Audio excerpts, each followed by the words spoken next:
வெண்முரசு. இந்திரநீலம் 11. பகுதி 2. மழைத்துளிகள் 5. வாசிப்பது சந்தீப். 7 காலடிகளுக்கு அப்பால் இருந்தது இளநீலம். புன்னகைக்கும் நீலம். புவியளந்த நீலம். அவள் நெடுந்தொலைவில் தனிமையில் நின்றிருந்தாள். சூழச் செறிந்து ஒலிகள் உதிர்ந்தெழுந்தன. ஒளியும் காற்றும் கலந்த வெளி அவளைச் சுற்றி இறுக்கியது. அவள் கால்களுக்கு முன்னால் அடியின்மை என ஆழம் விழித்திருந்தது. தயங்கித் தயங்கி யுகயுகங்களாக நின்றிருந்தாள். முள்முனையில் தவம் செய்தாள். ஐநெருப்பு அவளை சூழ்ந்திருந்தது. கருது சொல்லெல்லாம் உதிர்ந்து எஞ்சிய ஒற்றைச் சொல் திறந்து எழுந்த பாதையில் முதல் காலடி எடுத்து வைத்தாள். அவள் முன் நாணம் நிறைந்த புன்னகையுடன் கன்னி ஒருத்தி தோன்றினாள். மணிமகுடத்திற்கு கீழ் இமை செறிந்த நீள்விழிகள். அங்கசமும் வேலும் ஏந்திய மேலிருக்கைகள். அழித்தல் காத்தல் என மலர்ந்த கீழிருக்கைகள். செம்பட்டாடை அணிந்து தோகைமயில் மேல் அமர்ந்திருந்தாள். இளையவளே, என்னை காமாரி என்கின்றனர் கவிஞர். உன் கன்னிமைக்கு இதுநாள் வரை காவலிருந்தேன் என்றாள் தேவி. அருள்க என்றாள் பாமா. அங்கிருப்பவனுக்கு நீ அளிப்பதென்ன என்று சொல் என்றாள் தேவி. பாமா நாணி சிறு உதடுகளைக் கடித்து தலைகுனிந்தாள். சொல், என் கண்ணல்லவா என்றாள் அன்னை. என் இல்லத்தில் 7 சிறுமூலைகளை நீ அறிந்திருப்பாய் என்றாள் பாமா. ஒவ்வொன்றிலும் நான் சேர்த்து வைத்த சிறு பொருட்கள் உள்ளன. சிறு கூழாங்கற்கள், வளையல் துண்டுகள், வாடிய மலர்கள், ஆடை நூல் சுருள்கள், ஆடித்துண்டுகள், உடைந்த களிப்பாவைகள். இன்றுவரை எவரும் அவற்றை அறிந்ததில்லை. அன்னையும் செவியிலும் ஆய்ச்சியரும் அறியாது உருளும் விழிகளுடன் மெல்லடி வைத்துச் சென்று அங்கே என்னை ஒளித்துக் கொள்வேன். கறந்து வைத்தவற்றை ஒவ்வொன்றாக வெளியே எடுப்பேன். சிறுவிரல்களால் வருடியும் எண்ணியும் கூர்ந்தும் நெஞ்சோடனைத்தும் நோக்கி உள்ளே அடக்கி வைப்பேன். ஒவ்வொன்றையும் நோக்கி எனக்கென மட்டுமே பேசிக்கொள்வேன். அவை கொண்ட பொருளென்ன என்று நானறியேன் தேவி, நீயே அறிவாய். அவனுக்கு நான் அளிக்கும் முதற்காணிக்கை அவையல்லவா? புன்னகையுடன் அன்னை அவனை உன் மடியில் ஆடும் மைந்தனாக்கினாய் சிறியவளே. அவன் வாழ்க என்று சொல்லி காற்றிலாடும் வண்ணத்திரையென்றாகி மறைந்தாள். புன்னகையுடன் விழுதூக்கி அவள் அவன் முழங்கால்களை நோக்கினாள். இறுகிய கண்டை கால்களில் அவன் நடந்த மலைச்சரிவுகளை, நீந்திய நதியலைகளைக் கண்டாள். அவனை நோக்கி தன் சிறு செம்பாதத்தை வைத்தாள். செம்பருந்தின் சிறகடிப்புடன் அவள் முன் தோன்றினாள் வைஷ்ணவி. சங்கு சக்கரம் ஏந்திய மேலிருக்கைகள். அருளி அணைக்கும் கீழிருக்கைகள். அந்து எழுந்த மலிச்சுனை நிறம். வைரமணிக் கண்களும் வெண்பல் மலர்ந்த இதழ்களும் நகைத்தன. இனியவளே, உன்னைப் பெண்ணென அறியச் செய்தவளவா நான் என்றாள் அன்னை. சொல்க கன்னியே, அங்கிருக்கும் நீலனுக்கு நீ அளிக்கவிருப்பது என்ன? புன்னகையுடன் அவள் சொன்னாள். தேவி, நான் பதிந்த நடை கொண்டவள். நானும் விழி கொண்டவள். மெல்லிய சொல் கொண்டவள். ஆனால் செம்பட்டுக்குள் கூறுவாள் என என்னுள் இருக்கும் அச்சமின்மை ஒன்றுள்ளது என்று நீ அறிவாய். அன்னை புன்னகைத்தாள். தெய்வங்களின் பெருஞ்சினத்திற்கு முன்னும் நிமிர்ந்து நின்று விழிநோக்கும் நெஞ்சை எனக்குள் அறிகிறேன். அன்னையே, அவன் அஞ்சி ஓடி வருகையில் அணைக்கும் வெம்முலைகள் கொண்டிருப்பேன். ஆற்றுப்படுத்தி அழைத்துச் செல்லும் கைகளும் அருள்கனிந்த சொற்களும் கொண்டிருப்பேன். இருளில் நிலவிழுந்தது போல நகைத்து வைஷ்ணவி சொன்னாள். ஆம், விரல் பற்றி வழிகாட்டும் வளைக்கரம் நீ. உன் விரலாகுக அவன் ஊர்தி. அவன் இடை சுற்றிய பொன்னிறப்பட்டு. அதன் சித்திர நூல் பின்னல்கள் மின்னிக் கொண்டிருந்தன. மடிப்புகளும் கசங்கல்களும் சுருக்கங்களும் ஒளியாலானவை. ஒவ்வொன்றிலிருந்தும் அவை நிகழ்ந்த கணத்தை சென்றடைய முடியுமா? அவன் நிகழ்ந்த விதம் உருவாக்கிய அழகா அது? இளஞ்சிவப்புக் கச்சை அவன் இடை சுற்றியிருந்தது. அது இறுக்கிய வயிற்றில் நீலக்கடம்பின் காயின் மேலெழுந்த பூமுள் என் மயிர்வரிசை நீர்வழிந்த தடத்தில் எழுந்த மென்பாசி போல் குவிந்து இறங்கி வந்து உந்தியில் சுழித்து உள்ளே சென்றது. மண்கிளரை காலுதைத்து முகம் தாழ்த்தி கொம்பு தூக்கிய இருதின் மேலேறியவளாக எழுந்தருளிய மகேஸ்வரியை அவள் கண்டாள். வெண்மலர் விரிமுகத்தில் நுதல் விழி திறந்திருந்தது. கீழே 2 அனல் விழிகள் எரிந்தன. எழுந்த சடைமகுடத்தில் கீற்றுப்பிறை நிலவு பொலிந்தது. விழுதென சரிந்தது நீலநிழல் சடைக்கரை அருவி. வலது மேற்கையில் விழிமணி மாலையும் இடது மேற்கையில் மும்முனைவேலும் இருந்தன. அஞ்சலும் அருளலுமென அருகழைத்தன கீழிருதனக்கைகள். நாகப்பிஞ்சு சுருண்டு குழையாகி நாகினை வளைந்து கச்சையாகி மாநாகம் சரிந்து மேலாடை என்றாகி நஞ்சு கவ்விய அமுதமென அன்னை தெரிந்தாள். மகேஸ்வரி என என்னை வணங்குக. இவ்வுலகு புறக்கும் பெண்மை நான் என்றாள். அவளைப் பணிந்து நின்ற பாமையிடம், சொல், விழிமலர்ந்தவளே. அங்கிருக்கும் உன் ஆண்மகனுக்கு நீ அளிக்கப் போவதென்ன என்றாள். உன்னில் சேர்ந்த அனைத்தையும்தான் அன்னையே என்றாள் பாமா. என் விரல்களில் முலைக்கண்களில் விழிமுனைகளில் உள்ளத்தின் இருளில் ஊறிய நஞ்சை, நானமர்ந்திருக்கும் ஆணவத்தை, எங்கும் வழங்காத என் பெண்மையை என்றாள்.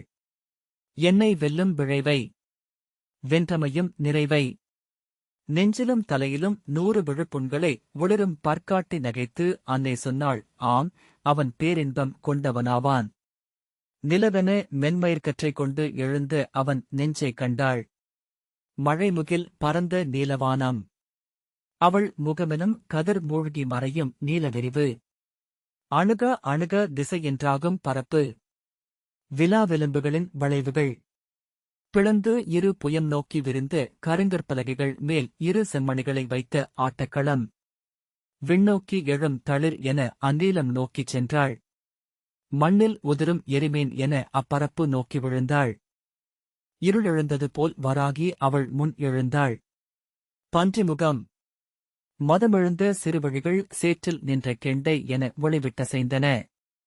மணிமுடியில் நின்ற நீலக்கற்கள் இரவு சூடிய விண்மீன்களென்றாயின. எழுந்த தேற்றைகள் 2 பிறை நிலவுகள். வலக்கையில் மேழி, இடக்கையில் முசலம். அருளி அணைக்கும் அங்கைகள் 2 அவற்றின் கீழே. கருமேனி சுற்றிய கரிய பட்டாடை தென்றல் தொட்ட இருளென அசைந்தது. ஆற்றல் வடிவான என்னை வணங்குக என்றாள். அவள் முன் பணிந்து நின்றவளிடம் கேட்டாள். அவனுக்கு அளிக்கவிருப்பதென்ன அழகியே? என் நிகரற்ற பொறாமை என்றாள் பாமா. அவனை இருளெனச் சூழ்ந்து கொள்வேன். நானன்றி எவரும் அவனை காணவிடமாட்டேன். மண் துளைத்து நான் செல்லும் ஆழங்களில் அவனை புதைப்பேன். என் கூரையிற்றால் எடுத்து முத்தமிடுவேன். என்னில் அவனை விதைத்து முளைத்தெழுவேன். அவன் வானில் நானே கிழக்கும் மேற்கும் என ஒளிவிடுவேன். கண்கனிந்து அன்னை அவள் தலை தொட்டாள். அவனை முழுதும் அடைவாய் நீ என்றாள். தோள்களென எழுந்தவற்றை அருகணைந்து கண்டாள். வலத்தோளில் வானம் சுழித்து ஆழி என்றாகி அமைந்த முத்திரை. இடத்தோளில் கடலோசை குவிந்த சங்கு. கழுத்துக்குழியை நடுமுள்ளாக்கி இருநிலையும் நிகர் நின்ற துலாவென தோளெலும்புகள். தோள்முழைகள். மானுண்டு மயங்கும் மலைப்பாம்பென புயங்கள். அத்திமரத்தடியில் ஒட்டி இறங்கிய முல்லைக் கொடி என பெருநரம்பு. அங்கே சுற்றிக்கட்டப்பட்ட தாலிக்காப்பு. அலையென எழுந்து வந்து திசை வளைத்து அவளைச் சூழும் தோள்கள். தலை சாய்த்து அவள் இரவரங்கும் அரவணைகள். அவள் கழுத்தை வளைத்து தலைமயிர் கோதும் நாகப்படமென கைகள். 5 ஒளிர்நாக்குகள் எழுந்தவை. 5 மணி கவ்வியவை. மீட்டும் கைவிரல்கள். அவ்விசை கேட்டு அதிரும் கைவிரல்கள். தீ பற்றி எழும் ஒலியுடன் அவள் முன் வந்தவள் சாமுண்டி. இருவழிக்கரியில் எரியென எழுந்த நுதல்வழிகள். திசையெங்கும் கிளைவிட்டு எழுந்த காட்டு மரமென 8 பெருங்கரங்கள். சூலம், வாள், அம்பு, சக்கரம் ஏந்திய வலக்கைகள். வடச்சுருள், கேடயம், வில், சங்கு கொண்ட இணக்கரங்கள். செங்கனல் விழுதென சடைகள். மின்னல் கொடியென சுற்றித் துடிக்கும் செம்மணியாரங்கள். கொள்ளிமேன் நின்ற குண்டலங்கள். உன் கொடையென்ன அவனுக்கு என்றது கீழ்வானில் எழுந்த இடியோசை. என் பெருஞ்சினம் என்றாள் பாமா. சொல் பொறுக்க மாட்டேன். நிகர் வைக்க ஒப்பேன். முதல் சொல் சொல்லேன். மணியிடையும் தலை தாழ மாட்டேன். அன்னை புன்னகை செய்தாள். கொல்லும் படைக்கலங்கள் கொண்ட உடலுடன் அவன் முன் நிற்பேன். விழி எறிவேன். முகம் கனல்வேன். கை துவளத் தோள் நிமிர்வேன். சொல் பொங்குவேன். சுடுவேன். அணைந்து கரியாகி எஞ்சுவேன். ஒருபோதும் குளிரமாட்டேன். அன்னை நகைத்து வாழ்க அவன் கொடி என்று அணைந்தாள். எழுந்த நீலத் திருமுகம். விழிவண்டுகள் அமர்ந்த தாமரை. கருவளைத் துண்டுகள் என சுரிகுழல் சரிந்த நெற்றி. நீ என சுட்டும் விரலென மூக்கு. மலர்குழை தழைந்த காது. சிரிப்பை அள்ளி முகந்தூற்றும் சிறுசிமிழ் கண்கள். நோக்கு நோக்கென்று கெஞ்சி நோக்கும்போது கவ்வி நோக்கு தழைந்ததும் நகைப்பவை. நீலச்சுனையில் விழுந்து கிடக்கும் இரு விண்மீன்கள். அன்றுண்ட வெண்ணெய் என்றும் மணக்கும் செவ்விதழ். முத்தமிட்டால் ஒட்டிக்கொள்ளுமோ என்ற மென்மீசை. பால் நிறைந்த பைதல். தலையால் முட்டித்தள்ளி துள்ளியோடும் சிறுவயல். காதல் கொண்டு புல்கி குனிபவனின் மயல். கனிந்து தலை கோதிச் சொல்லும் இன்சொல். ஞானம் உரைத்து அமைந்த குளிர். எத்தனை நகை சூடியவை அவ்விதழ்கள். மின்னல் அதிர்ந்தமைய அவள் முன் எழுந்தவள் இந்திராணி என்றறிந்தாள். வெண்முகில்யானை மேல் அமர்ந்திருந்தாள். இளவையில் பட்ட மேருவென மணிமுடி சூடியிருந்தாள்.